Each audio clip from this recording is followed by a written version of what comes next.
Good morning all of you. Today we will discuss question on the basis of Coulomb law.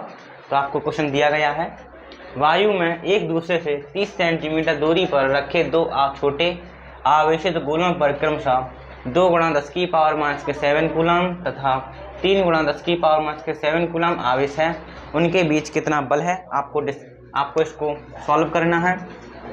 तो मैं आपको समझाना चाहूँगा। उसने दिया है आपके पास 2 आवेश हैं Q1 एवं Q2 और इन दोनों के बीच की डिस्टेंस दी गई है आपको 30 सेंटीमीटर और Q1 आवेश है उस पर आपको चार्ज दिया गया है 2 × 10⁻⁷ कूलम और इसी प्रकार Q2 का मान दिया गया है Q2 का मान दिया गया है 3 × 10⁻⁷ कूलम। तो यह आपको दिया गया है, आपको क्या करना है, उनके बीच कितना बल लग रहा है। तो इसका मैंने कल आपको एक सूत्र लिखाया था, वह बल था F बराबर K Q1 Q2 बट्टे R²। तो इस सूत्र का आपको प्रयोग करना है और आप F का वैल्यू निकालनी है। आपको Q1 का मान दिया है ये रहा, Q1 का मान आप यहाँ पर रख दोगे और Q2 का मान कितना दिया है ये रहा, आप यहाँ पर रख दोगे और आपको सेंटीमीटर को मीटर में कन्वर्ट करना पड़ेगा। और यह क्या होती है, दोनों के बीच की दूरी थी, दूरी कितनी दी है आपको, R बराबर दी है आपको 30 सेंटीमीटर। तो दूरी आप यहाँ पर रख दोगे और K का मान क्या था, K का मान कांस्टेंट था और K का मैंने बताया था, K का मान था 9 × 10⁹ into newton into metre square बट्टे कूलम स्क्वायर। तो सभी वैल्यू आपको दी गई हैं, आपको बस यहाँ पर रखनी है और K का मान फाइंड आउट करना है। तो दोस्तों हम यहाँ पर आपको दूरी दी गई है सेंटीमीटर में दी गई है, इसको मैं क्या करूँगा, मीटर में कन्वर्ट करूँगा। तो हमको R बराबर दिया है 30 सेंटीमीटर, तो सेंटीमीटर को मुझे मीटर में कन्वर्ट करना है। तो मैं जब C को उठाऊँगा तो क्या लेके आऊँगा, सेंटीमीटर उठाऊँगा, मीटर लेकर आऊँगा तो मैं लिख दूँगा यहाँ पर 30 × 10⁻² मीटर। जब सेंटीमीटर को मीटर में कन्वर्ट करते हैं तो 10⁻² का मल्टीप्लाई करते हैं। इस प्रकार हमने इसको मीटर में कन्वर्ट कर लिया। अब इस वैल्यू को आप यहाँ पर रख सकते हो, इससे आपका आंसर निकल आएगा। मैं आपको चलिए करके दिखा देता हूँ। K का मान कितना दिया है आपको, 9 × 10⁻⁹ और Q1 का मान दिया है 2 × 10⁻⁷ और Q2 का मान दिया गया आपको 3 × 10⁻⁷। और इसी प्रकार आपको R का मान कितना दिया गया, 30 × 10⁻²। इसका हमें क्या करना है, होल स्क्वायर करना है, 30 × 10⁻² का होल स्क्वायर। ये हो गया। इसका हम वर्ग कर देते हैं तो कितना हो जाएगा, 9 ×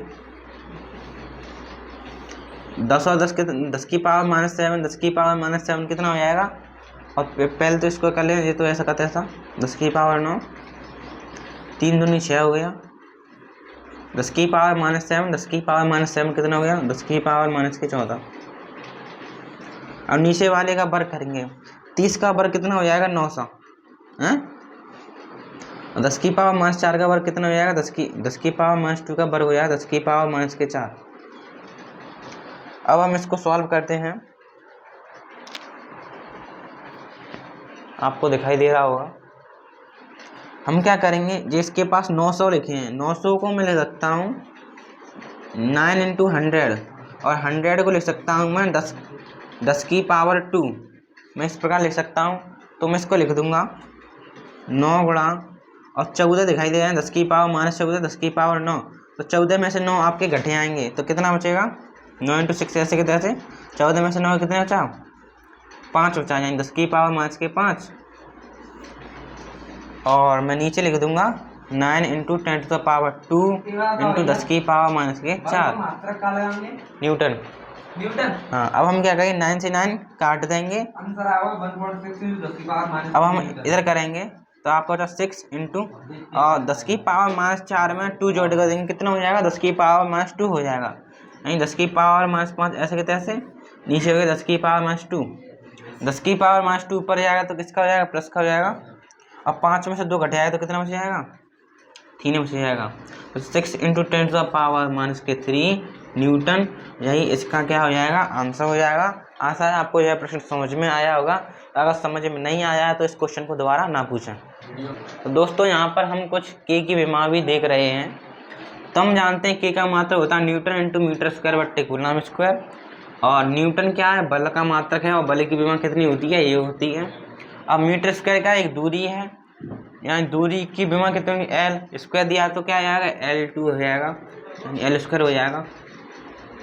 अब नीचे दिया है कूलम स्क्वायर, कूलम किसका मात्रक है, आवेश का, और आवेश की विमा कितनी होती है, 80 होती है। और यहाँ पे क्या दिया, स्क्वायर दिया, तो मैं इसका भी स्क्वायर कर दूंगा तो क्या हो जाएगी, ए स्क्वायर टी स्क्वायर। तो अब हम क्या करेंगे, इस ए स्क्वायर को ऊपर ले जाएंगे और टी स्क्वायर को भी क्या करेंगे, ऊपर ले जाएंगे। तो m ऐसा का ऐसा, और l की पावर 2 और l की पावर 1 कितना हो गया, l की पावर 3 हो गया, ml3। अब t की पावर 2 ऊपर ले जाऊंगा तो किसका हो जाएगा, माइनस का हो जाएगा, और पहले से ही वहाँ पे माइनस बैठी है तो कितना हो जाएगा, t की पावर -4। हाँ, अब ए स्क्वायर को ऊपर ले जाऊंगा तो माइनस का हो जाएगा, a की पावर -2। तो यह आपकी क्या हो गई, के की विमा हो गई, जो पेपर में पूछी जा सकती है। तो इस प्रकार आप के की विमा भी निकाल सकते हैं, और आशा है आपको पूर्व क्वेश्चन भी समझ में आया होगा। नहीं आया तो हम करा भी देते हैं, ऐसी कोई बात नहीं है। अब इसको मिटा रहे हैं, ऐसी कोई बात नहीं है, हम करा भी देते, बट करा नहीं पाते। अब हम देखेंगे आपेक्षिक विद्युतशीलता या परावैद्युतांक, आप इसको आसानी से नोट करें।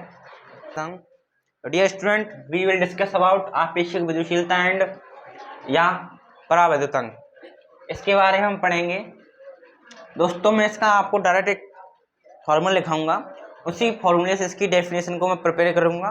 तो पहले आपको मैं बता देता हूं, आपेक्षिक विद्युतशीलता या परावैद्युतांक, इसको हम प्रदर्शित करते हैं, इसको पढ़ते हैं एप्सिलॉन, और इसको पढ़ेंगे क्या, आर। तो परावैद्युतांक या आपेक्षिक विद्युतशीलता को हम प्रदर्शित करते हैं एप्सिलॉन आर से, या इसको हम प्रदर्शित कर सकते हैं किससे, के से। ठीक है, तो आप कुछ भी कह सकते हैं, परावैद्युतांक को के से दर्शा दीजिए क्या, या एप्सिलॉन आर से प्रदर्शित कर देना। तो इसको हम पढ़ेंगे एप्सिलॉन आर या के। तो यह आपका होता है माध्यम की विद्युतशीलता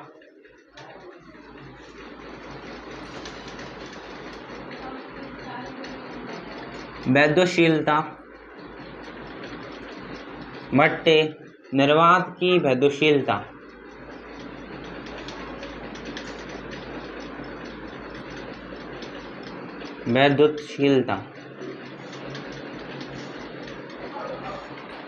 अब आप कहेंगे ये माध्यम की विद्युतशीलता से क्या तात्पर्य है। आप भली भांति निर्वात की विद्युतशीलता से परिचित होंगे। मैंने आपको बताया था निर्वात की विद्युतशीलता को हम प्रदर्शित करते हैं किससे, एप्सिलॉन नॉट से। कूलॉम के नियम में मैंने आपको बताया था। और आपको जो माध्यम की विद्युतशीलता दिखाई दे रही है, आप इसको जस्ट प्रदर्शित करेंगे किससे, एप्सिलॉन से। जो आपको दिखाई दे रहा है इसको पढ़ेंगे एप्सिलॉन, इसको पढ़ेंगे एप्सिलॉन नॉट, और इसको पढ़ेंगे एप्सिलॉन आर। तो आपकी जो आपेक्षिक विद्युतशीलता है वो क्या आ गई, माध्यम की विद्युतशीलता एवं निर्वात की विद्युतशीलता का जो रेशियो है, जो अनुपात है, वही आपकी कहलाएगी क्या, आपेक्षिक विद्युतशीलता। तो सिंपल इसकी डेफिनेशन निकाल कर लेकर आए हैं हम, माध्यम की विद्युतशीलता बट्टे निर्वात की विद्युतशीलता के अनुपात को हम आपेक्षिक विद्युतशीलता कहेंगे।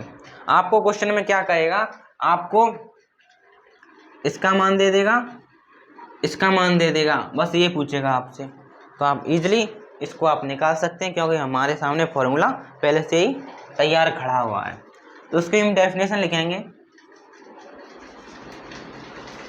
माध्यम की विद्युतशीलता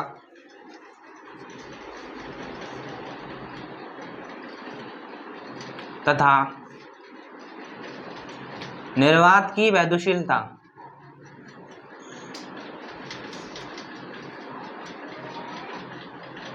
के अनुपात को आपेक्षिक विद्युतशीलता कहते हैं।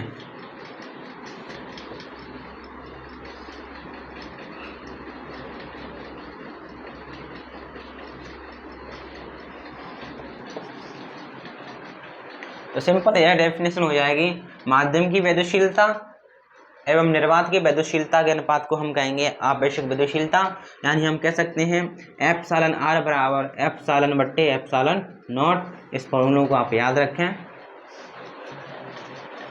आपको यह समझ में नहीं आया होगा ये माध्यम की वैद्युशीलता से क्या तात्पर्य है। मैं आपको कूलाम का नियम लिख के दिखाता हूँ। मान लीजिए मैं लिख रहा हूँ कूलाम का नियम लिख रहा हूँ निर्वात की उपस्थिति में, निर्वात की उपस्थिति में। आप इसको खाली इतने को नोट करें, इसको मैं आपको समझाना चाह रहा हूँ। निर्वात की उपस्थिति में कूलाम का नियम क्या था, एफ बी बराबर हो जाएगा आपका के Q1 Q2 बट्टे आर स्क्वायर।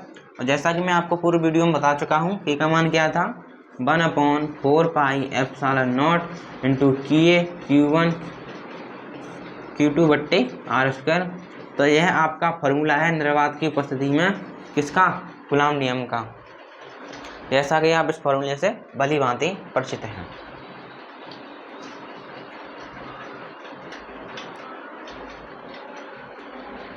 अगर मैं बात करूं यह फॉर्मूला आपका किसकी उपस्थिति में है,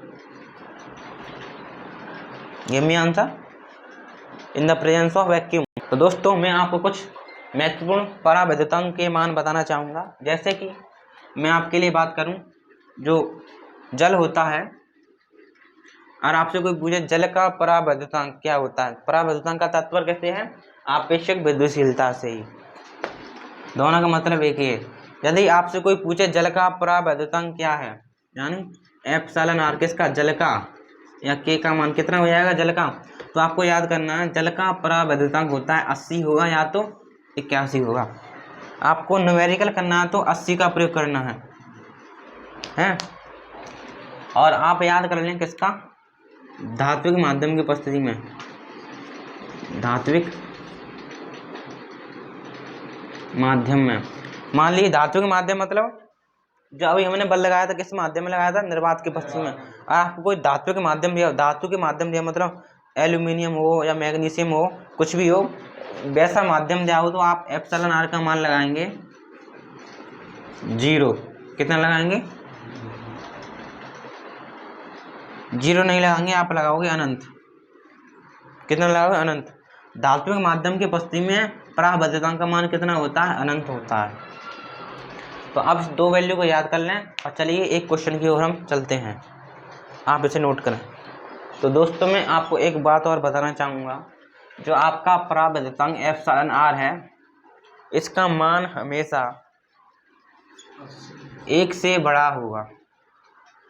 एप्सिलॉन आर का यानी परावैद्युतांक का मान हमेशा 1 से बड़ा होगा।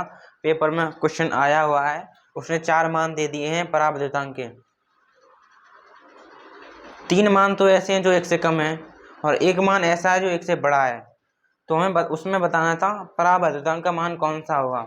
तो हम जानते हैं परावैद्युतांक का मान हमेशा क्या होता है, 1 से बड़ा होता है। तो जो वैल्यू 1 से बड़ी थी उसी को हमें क्या करना था, टिक करना था। तो ये आपके लिए मल्टीपल चॉइस क्वेश्चन करने के लिए बहुत ही लाभदायक सूत्र है, आप ध्यान रखेंगे। परावैद्युतांक का मान हमेशा 1 से बड़ा होता है। इसके आधार पर मैं आपको एक प्रश्न कराऊंगा, NCERT में दिया गया है। तो आपको एक यहाँ पर प्रश्न दिया जा रहा है, इसको आप नोट करें। यदि जल का परावैद्युतांक 80 है तो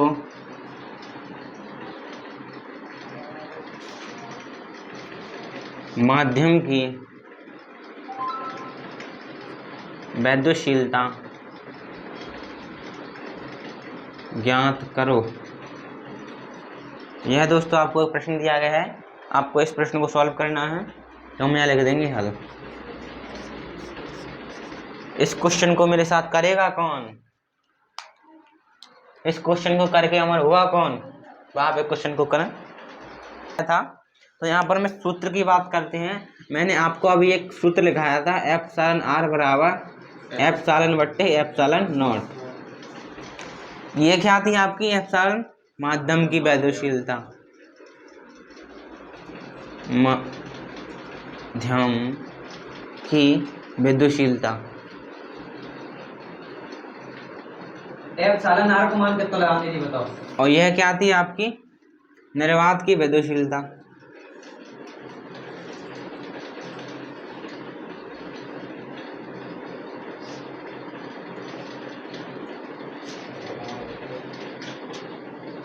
ये क्या थी आपकी आपेक्षिक परावैद्युतांक, आपेक्षिक विद्युतशीलता या परावैद्युतांक है। तो 80 है। तो यानी आपको परावैद्युतांक का मान कितना दे दिया है, आपको एप्सिलॉन आर का मान दे दिया गया है 80।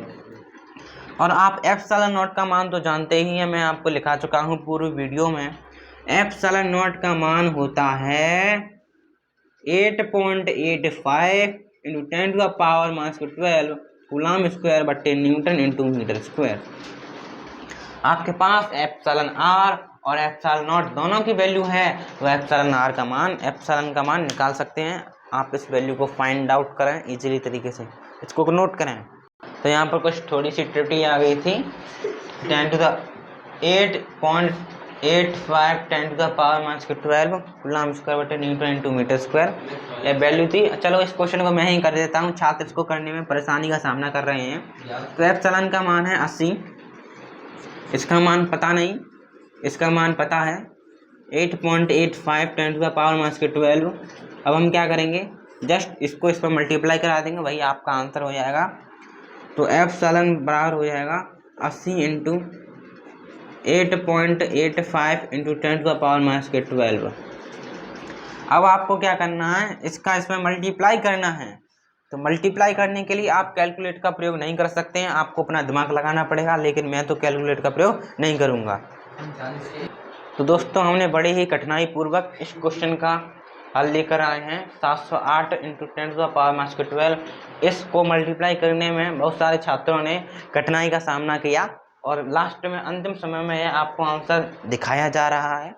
इस प्रकार की कैलकुलेशन से बचने के लिए आप कैलकुलेटर का प्रयोग ना करें, यह आपके लिए बहुत ही लाभदायक होगा। दोस्तों आपको एक सवाल दिया जाता है, जैसा कि मैंने पूर्व वीडियो में भी यह प्रश्न को कराया था। तो आपको सवाल दिया जा रहा है क्वेश्चन नंबर 13, आशा है आपको दिखाई दे रहा होगा। तो क्वेश्चन दिया गया है, क्वेश्चन नंबर 30 लेकिन 3 है। हाँ 3 दिया गया है, माफ़ कीजिएगा, बोलने में कुछ त्रुटि आ जाती है। तो आपको दिया गया है किसी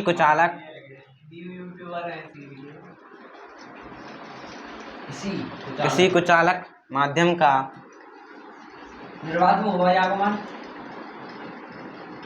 परावैद्युतांक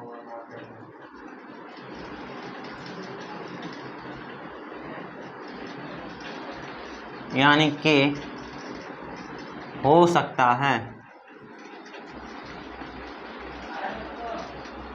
यह है मतलब 2017 में पूछा गया क्वेश्चन है। तो आपको इसका ऑप्शन दिया गया है -3, सेकंड है 0 और थर्ड है आपका 0.7 और फोर्थ है आपका 6। What is the value? 0। तो आप इसका क्या आंसर बताएंगे? 0। उसी को एक पेन मुफ्त की जाएगी। 0।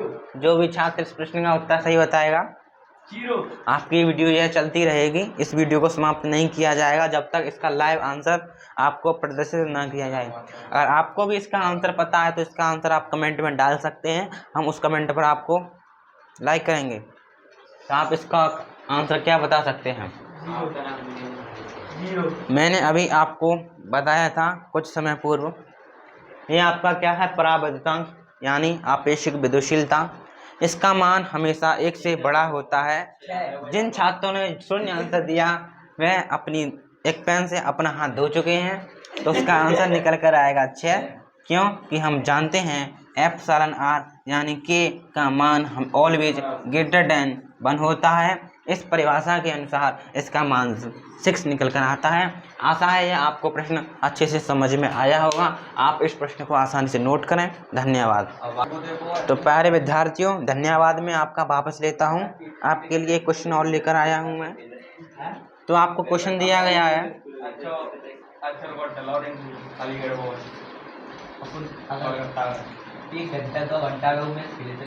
एक चालक पर 2.4 इंटू 10⁻⁻18 कूलाम धनावेश है। आवेश।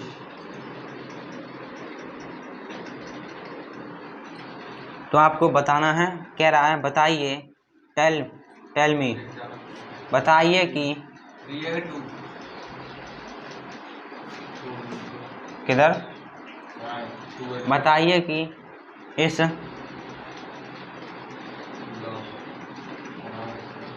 चालक पर कितने इलेक्ट्रॉनों, हिंदी में लिखना पड़ेगा, कितने इलेक्ट्रॉनों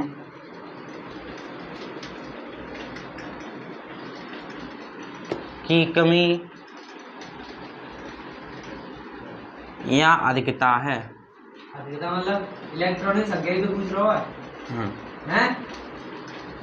एन ही तो पूछ रहा है। एन का मान पूछ रहा है आप में क्वेश्चन में, और आपको आवेश दे दिया गया है और आवेश की प्रकृति दी गई है धनावेश। यानी कोई वस्तु है, किसी वस्तु ने किसी अन्य वस्तु को अपना वो इलेक्ट्रॉन दिया गया है, तो जिस वस्तु ने अपना इलेक्ट्रॉन दिया है उस पर चार्ज आ गया है पॉजिटिव, तो आपको बतानी है कितने इलेक्ट्रॉन दान किए गए हैं, और आपको जिस वस्तु ने इलेक्ट्रॉन लिए गए हैं तो कितने इलेक्ट्रॉन की कमी है, आप उसको सवाल उसी प्रकार किया जाएगा। आप इस क्वेश्चन को करें। चलिए मैं भी इस क्वेश्चन को करने में आपकी सहायता प्रदान करता हूं। तो आपको क्वेश्चन दिया गया है, किसी चालक पर 2.4 इंटू 10⁻⁻18 कूलाम धनावेश है। यानी Q का मान आपको दे दिया गया है 2.4 इंटू 10⁻⁻18 कूलाम। कह रहा है बताइए कि इस चालक पर कितने इलेक्ट्रॉनों की कमी या अधिकता है। 1.66। तो हम जानते हैं Q बराबर कितना होता है, Ne।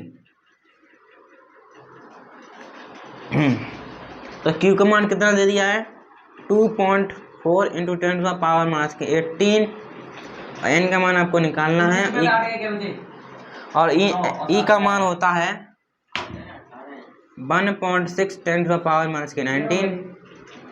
अब आपको क्या करना है, इस वैल्यू को इधर लेकर आना है और n का मान निकालना है। तो n बराबर हो जाएगा 2.4 इंटू 10⁻⁻18 बट्टे 6.8 10⁻⁻19। अब आप क्या करेंगे, 19 को ऊपर ले जाएंगे, एक पॉइंट से एक पॉइंट चला गया, नीचे बचा 24 इंटू, इधर क्या हो जाएगा 10⁻⁻18 इंटू 10⁻+19, नीचे कितना हो जाएगा 16 हो जाएगा। अब क्या करेंगे, देखो ये माइनस का 18 प्लस का 18, यानी 19 में से 18 के कितने बचा, एक बचा, यानी 10 बचे। तो ये आपका बचा 24 इंटू 10 बट्टे 16, और 10 का मैं इसमें मल्टीप्लाई कर देता हूँ 24 में, यानी 240 बट्टे 16। अब 16 का आपको 240 में डिवाइड करना है, वही आपका आंसर निकल कर आएगा। यहाँ पर विद्यार्थी कह रहे हैं 20 इलेक्ट्रॉन निकल कर आ रहे हैं। अगर मैं 16 का 2 में मल्टीप्लाई करूँ, 16 दूनी 32 होता है, यानी 320 निकल कर आ रहा है।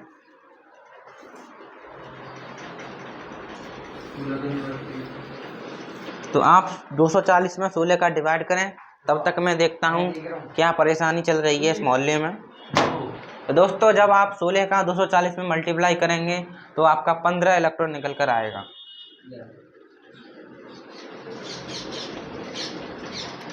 तो अब आप बता सकते हैं कि इस चालक पर कितने इलेक्ट्रॉन की कमी है या अधिकता है। तो 15 इलेक्ट्रॉन निकल कर आए। तो अब आप बता सकते हैं कि इस चालक पर इलेक्ट्रॉनों की कमी है कि अधिकता है। इस क्वेश्चन को ध्यानपूर्वक पढ़ें और बताएं कितने इलेक्ट्रॉन की कमी है या अधिकता है। आप इस क्वेश्चन को दोबारा पढ़ें। कह रहा है किसी चालक पर इतने कूलाम धनावेश है, बताइए कि इस चालक पर कितने इलेक्ट्रॉनों की कमी या अधिकता है। मतलब कमी हो गई तभी तो प्लस के है। कोई चालक है, इस पर पॉजिटिव चार्ज आया है। पॉजिटिव चार्ज कब आता है, जब वह वस्तु अपने इलेक्ट्रॉनों का दान करती है। तो इस पर पॉजिटिव चार्ज आया कैसे, इसने जब अपने 15 इलेक्ट्रॉनों क्या किया है, दान किया है। इसका मतलब इसने दान किया तो इस पर क्या हो जाएगी, 15 इलेक्ट्रॉनों की कमी हो जाएगी। तो अंत में हम लिख देंगे इस चालक पर 15 इलेक्ट्रॉनों की कमी है। यही इसका राइट आंसर हो जाएगा। आशा है आपको यह प्रश्न समझ में आया होगा। तक लिया। वीडियो में दोबारा प्रवेश करने के लिए माफ़ी चाहूँगा दोस्तों। आपको मैंने अभी देखा, इसमें आपको खाली एक दिखाई दे रहा है, तो मैं इधर इसका आंसर लिख देता हूँ। 15 इलेक्ट्रॉन निकल कर आया है। ध्यानपूर्वक इसको नोट करें। पुनः आपको मैं धन्यवाद देता हूँ।